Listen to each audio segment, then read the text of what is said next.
Katono. Ono si kojja muyini. Anna. Sajja yali yabulirawo. Kojja. Leero naye kojja oli mubi nnyo kale.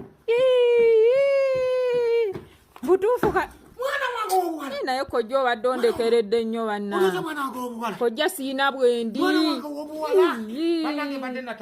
Banange badde natambula nga natawuka nga nemwe mumbonyabonyo mbadde mitala w'amayanja nga nagenda banoonyeza ddagala. Kojja oli mubi. Era olukomyewo ne ŋŋamba nsogera mu kikomera kino bannange mwana waku. Kojja wandekawo nnyo olimba. Wabula kati nsanyusa eddagala kalidde mulinyookera eddala. Toli mu mpale mwana. Kojja nti naawe nkweka nze mbadde nnyambala kojja.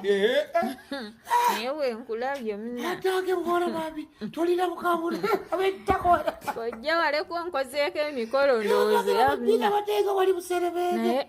Era batange buyindi bewolekera abatako naye mwana gwe. Kojja kannebikkako na nkangire.